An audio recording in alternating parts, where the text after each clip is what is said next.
최근 한국 주식시장에서 매우 충격적인 일이 벌어졌습니다. 코스피 하락률이 과거 9.11 테러 당시보다 더 컸다는 분석이 나왔습니다. 불과 며칠 만에 수십조 원의 자금이 증발하며 투자자들을 공포에 떨게 만들었습니다. 과연 무엇이 우리 시장을 이토록 흔들었을까요? 오늘은 그 숨겨진 진실을 파헤쳐보고 앞으로 우리가 무엇을 대비해야 할지 심도 있게 이야기해보고자 합니다. 오늘 이 영상을 끝까지 보신다면 지금 벌어지고 있는 혼란 속에서 현명한 투자 전략을 세우는 데 큰 도움이 되실 겁니다. 이러한 급격한 변화의 이면에는 복합적인 요인들이 작용하고 있으며 이를 명확히 이해하는 것이 앞으로의 시장 대응에 필수적입니다. 단순히 눈앞의 숫자에 일희일비하기보다는 거시적인 관점에서 현재 상황을 분석하고 미래를 예측하는 지혜가 필요한 시점입니다. 최근 며칠 동안 한국 증시는 그야말로 아비규환이었습니다. 코스피 지수는 단숨에 수백 포인트가 급락하며 시장의 공포를 불러왔습니다. 단순한 하락이 아니라 역사적인 수준의 급락이었다는 점에서 많은 투자자들이 충격에 빠졌습니다. 동시에 원달러 환율은 1,490원대를 넘어서며 2009년 금융위기 이후 최고 수준을 기록했습니다. 이는 단순한 숫자의 하락을 넘어 우리 경제의 불안감을 여실히 보여주는 지표라고 할 수 있습니다. 하루에도 수차례씩 요동치는 시장 변동성은 투자자들의 간담을 서늘하게 했고 일부 증권사의 MTS는 급증한 거래량과 불안정한 시스템으로 인해 먹통이 되는 사태까지 발생했습니다. 이러한 기술적인 문제마저 투자자들의 불안감을 증폭시키는 요인으로 작용했습니다. 도대체 무엇이 이런 대혼란을 야기한 것일까요? 전문가들이 이구동성으로 지목하는 원인은 바로 중동의 지정학적 리스크 심화입니다. 연초부터 가파르게 상승했던 코스피는 단기간 과열 부담을 안고 있었으며 이번 급락은 최근 상승폭을 되돌리는 조정 성격도 강했습니다. 여기에 30일절 휴장 동안 글로벌 증시의 하락과 투자 심리 악화가 한꺼번에 반영되면서 충격이 배가 된 측면도 무시할 수 없습니다. 특히 한국 증시는 일부 반도체 대형주가 시가총액에서 차지하는 비중이 높아 특정 종목의 움직임이 지수 전체 변동성으로 확대되는 경향이 더욱 두드러졌습니다. 투자 심리가 극도로 위축되면서 투매가 발생했고 B2 자금이 몰리면서 신용거래융자 잔액이 역대 최대치를 기록했던 점도 시장 불안을 가중시켰습니다. 추가 하락 시 대규모 반대 매매가 우려되는 상황이었던 것입니다. 지금 중동은 다시 한번 불타고 있습니다. 미국과 이란 간의 군사적 충돌 가능성이 고조되고 이스라엘의 이란 공습이 현실화되면서 중동 지역의 긴장은 최고조에 달했습니다. 이러한 군사적 움직임은 전 세계 경제에 즉각적인 파급 효과를 미칩니다. 시장에서는 이런 우려가 나오고 있습니다. 만약 호르무즈 해협이 봉쇄된다면 어떻게 될까? 이 해협은 전 세계 원유 수송량의 20% 이상이 지나가는 주요 길목입니다. 이곳이 막히면 에너지 공급망에 치명적인 타격이 발생하고 국제 유가는 천정부지로 치솟게 될 것입니다. 실제로 이번 사태로 국제 유가는 배럴당 100달러를 돌파하며 물가 상승 압력을 가중시키고 있습니다. 유가가 상승하면 기업의 생산 비용이 증가하고 소비자의 구매력은 감소하며 이는 결국 전반적인 경제 성장을 둔화시키는 요인으로 작용합니다. 이러한 에너지 공급 불안은 글로벌 투자 심리를 급격히 위축시키고 안전 자산을 찾아 자금이 빠르게 이동하는 현상을 불러왔습니다. 금, 달러와 같은 안전 자산으로의 자금, 쏠림 현상은 위험 자산으로 분류되는 주식 시장에 직접적인 하락 압력을 가합니다. 이는 비단 한국만의 문제가 아닌 전 세계 금융시장을 강타하는 거대한 흐름입니다. 중동 지역의 지정학적 리스크는 단순히 국지적인 문제를 넘어 글로벌 경제의 핵심 동맥을 위협하는 심각한 변수로 작용하고 있는 것입니다. 그렇다면 전쟁이나 지정학적 리스크가 발생하면 금융시장은 어떻게 움직일까요? 우리는 역사를 통해 그 답을 찾을 수 있습니다. 첫째, 주식시장은 직격탄을 맞습니다. 불확실성이 커지면 기업들의 영업 환경이 악화될 것이라는 우려에 투자자들은 주식을 매도하게 됩니다. 기업의 실적 전망이 불투명해지고 투자 심리가 위축되면서 전반적인 증시 하락으로 이어지는 것은 당연한 수순입니다. 특히 한국과 같이 수출 의존도가 높은 나라는 글로벌 경기 침체의 영향을 더욱 크게 받습니다. 수출로 먹고 사는 나라의 특성상 국제적인 불안정은 곧바로 국내 기업들의 실적 악화로 연결되기 때문입니다. 둘째, 원자재 시장은 요동칩니다. 유가와 같은 에너지 자원은 공급망 불안으로 인해 급등하고 금과 같은 안전 자산은 수요 증가로 가격이 오릅니다. 전쟁이나 갈등 상황에서는 원자재 확보 경쟁이 심화되고 이는 가격 상승으로 이어집니다. 반대로 안전 자산인 금은 위기 상황에서 가치 저장 수단으로 인식되어 수요가 증가하는 경향이 있습니다. 셋째, 환율은 크게 변동합니다.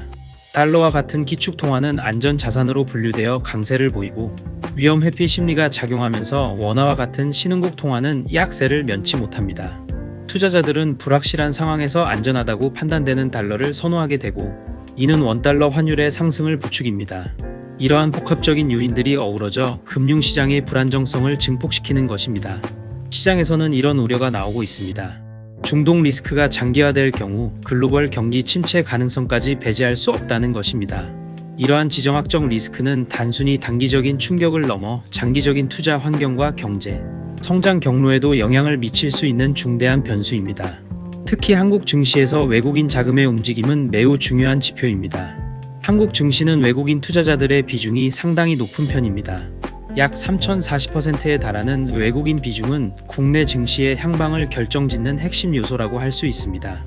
그렇기 때문에 외국인 투자자들의 매매 동향이 시장 전체의 흐름을 좌우하는 경우가 많습니다. 이번 코스피 급락의 배경에도 외국인 투자자들의 대규모 매도세가 있었습니다. 중동 리스크로 인한 불안감과 함께 안전 자산 선호 심리가 강화되면서 외국인들은 한국 증시에서 빠르게 자금을 회수했습니다. 이는 단순히 한국 시장에 대한 매력도가 떨어져서라기보다는 글로벌 포트폴리오 차원에서 위험 자산을 줄이고 안전 자산을 늘리려는 움직임의 일환으로 볼 수 있습니다. 외국인 자금이 빠져나가면서 원달러 환율은 더욱 치솟았고 이는 다시 외국인 투자자들에게 추가적인 매도 압력으로 작용하는 악순환을 만들어냈습니다. 환율이 상승하면 외국인 투자자들은 한국 자산을 팔아서 달러로 바꿀 때 환차손을 보게 되기 때문입니다. 즉 한국 주식가치 하락에 더해 환율 상승이라는 이중고를 겪게 되는 것입니다. 전문가들이 걱정하는 부분은 이러한 자금 이탈이 단기적인 현상에 그치지 않고 장기적으로 이어질 수도 있다는 점입니다. 가능성은 아직 열려 있습니다. 만약 외국인 투자자들이 한국 시장을 매력적인 투자처로 보지 않는다면 자금 유출은 계속될 수 있고 이는 국내 증시의 지속적인 하방 압력으로 작용할 것입니다. 우리는 과거의 역사에서 현재를 비춰볼 수 있습니다. 2001년 9월 11일 미국에서 발생한 911 테러는 전 세계를 충격에 빠뜨렸습니다. 당시 뉴욕 증시는 물론 전 세계 증시가 급락하는 초유의 사태가 발생했습니다. 항공산업 마비, 보험산업의 막대한 손실 등 경제 전반에 큰 충격을 주었습니다. 하지만 이번 코스피 급락률은 911 테러 당시보다 더 컸다는 분석까지 나오고 있습니다. 이것은 현재의 상황이 그만큼 심각하다는 것을 의미하며 과거의 어떤 충격과도 비교할 수 없는 복합적인 위기가 도래했음을 시사합니다. 또한 2008년 글로벌 금융위기 당시에도 전 세계 금융시장은 패닉에 빠졌고 한국 증시 역시 큰 폭의 하락을 경험했습니다. 서브프라임 모기지 사태로 시작된 금융위기는 전 세계 실물 경제에 막대한 영향을 미쳤고 한국 경제 또한 수출 감소와 환율 급등으로 큰 어려움을 겪었습니다. 전쟁 시기 금융시장은 항상 예측 불가능한 변동성을 보여주었습니다. 한국 전쟁 당시에도 걸프 전쟁 당시에도 시장은 큰 충격을 받았습니다. 특히 걸프 전쟁 당시 국제 유가는 급등했고 이는 전 세계 경제에 인플레이션 압력을 가중시켰습니다. 이러한 역사적 사례들은 지정학적 리스크가 얼마나 강력하게 금융시장을 흔들 수 있는지를 분명히 보여줍니다. 역사 속에서 교훈을 얻지 못한다면 우리는 같은 실수를 반복할 수밖에 없습니다. 과거의 위기를 통해 우리는 현재의 상황을 보다 냉철하게 분석하고 미래에 대한 대비를 해야 할 것입니다. 그렇다면 왜 한국 증시가 지정학적 리스크에 특히 민감하게 반응하는 것일까요? 그 이유는 한국 경제의 구조적인 특성 때문입니다. 첫째, 한국은 수출 의존도가 매우 높은 경제 구조를 가지고 있습니다. GDP 대비 수출 비중이 매우 높아 글로벌 경기 변동이나 지정학적 불안정은 곧바로 국내 경제 전반에 큰 영향을 미칩니다. 중동과 같은 지정학적 불안정은 글로벌 교역량 감소와 공급망 교란을 야기하고 이는 곧바로 한국 기업들의 수출 실적에 부정적인 영향을 미칩니다. 특히 반도체, 자동차, 석유화학 등 주력 수출 품목들은 글로벌 경제 상황에 더욱 민감하게 반응합니다. 둘째, 앞서 말씀드렸듯이 외국인 투자자의 비중이 높기 때문에 글로벌 투자 심리 변화에 더욱 민감하게 반응합니다.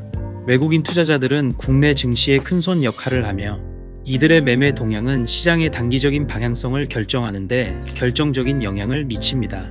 위험 회피 심리가 커지면 외국인 자금이 가장 먼저 이탈하는 시장 중 하나가 바로 한국 증시입니다. 이는 한국 시장이 상대적으로 유동성이 풍부하고 매매가 용이하다고 판단되기 때문이기도 합니다. 셋째, 글로벌 공급망의 핵심적인 위치에 있지만 동시에 외부 충격에 취약한 구조를 가지고 있습니다. 특히 반도체와 같은 핵심 산업의 경우 특정 원자재나 부품 수급, 불안정 또는 지정학적 마찰이 발생하면 생산 차질로 이어질 수 있습니다. 이번 코스피 급락 역시 반도체 대형주에 대한 쏠림 현상이 심화된 상태에서 발생하여 특정 종목의 하락이 지수 전체에 미치는 영향이 더욱 컸던 것으로 분석됩니다. 몇몇 대형주가 전체 시가총액에서 차지하는 비중이 과도하게 높아 이들의 주가 흐름에 따라 전체 지수가 좌우되는 현상이 두드러집니다. 이러한 취약성 때문에 한국 시장은 외부 변수에 더욱 민감하게 반응할 수밖에 없습니다. 이는 한국 증시가 갈라파고스 증시라는 오명을 벗어나기 위한 구조적인 개선이 필요하다는 지적을 끊임없이 받게 되는 이유이기도 합니다. 제 개인적인 생각이지만 지금 투자자들이 가장 걱정하는 부분은 이번 중동 리스크가 단기적인 충격에 그칠 것인가, 아니면 장기적인 불안정으로 이어질 것인가 하는 점입니다. 시장에서는 이런 가능성도 이야기하고 있습니다. 만약 중동 리스크가 예상보다 빨리 완화되고 주요국들의 외교적 노력을 통해 상황이 진정된다면 현재의 급락은 과매도 구간으로 판단되어 빠른 회복이 가능할 수도 있다는 의견입니다. 일부 전문가들은 코스피 5000선 이하를 과매도 구간으로 보고 있으며 단기적인 저점 매수의 기회로 삼아야 한다는 시각도 존재합니다. 하지만 반대로 긴장이 장기화되거나 예상치 못한 추가적인 충격이 발생한다면 시장의 불안정성은 더욱 커질 수 있습니다. 예를 들어 이란의 추가 보복 조치나 호르무즈 해협 봉쇄가 현실화될 경우 글로벌 경제는 더 큰 혼란에 빠질 수 있습니다. 이런 상황에서 투자자들은 안전 자산인 금이나 달러 등으로 자금을 이동시키는 경향이 강해집니다. 안전 자산 선호 심리가 확산되면 주식과 같은 위험 자산에서는 자금이 계속해서 빠져나갈 수 있습니다. 정부는 금융시장 안정을 위해 시장 안정 프로그램을 신속히 집행하고 유동성 공급을 확대하는 등의 노력을 기울이고 있지만 근본적인 해결은 지정학적 리스크의 완화에 달려 있다고 할 수 있습니다. 정부의 노력만으로는 외부 충격을 완전히 상쇄하기 어렵다는 한계가 분명합니다. 우리는 외부 요인과 내부 요인이 복합적으로 작용하는 현재 상황을 냉철하게 직시해야 합니다. 금융시장은 항상 불확실성 속에서 움직입니다. 특히 지정학적 리스크는 언제든 시장을 흔들 수 있는 강력한 변수입니다. 이번 코스피 급락 사태는 우리에게 이러한 사실을 다시 한번 일깨워 주었습니다. 우리가 통제할 수 없는 외부 요인들이 얼마나 큰 영향력을 행사할 수 있는지 명확히 보여준 사례입니다. 앞으로 시장의 방향은 중동 리스크의 완화 여부, 그리고 미국을 비롯한 주요국들의 출구 전략 모색 가능성 등 여러 변수에 따라 달라질 수 있습니다. 단순히 낙관론이나 비관론에 치우치기보다는 다양한 시나리오를 염두에 두고 유연하게 대응하는 자세가 중요합니다. 중요한 것은 이러한 불확실성 속에서도 냉철함을 잃지 않고 시장의 흐름을 이해하며 현명한 판단을 내리는 것입니다.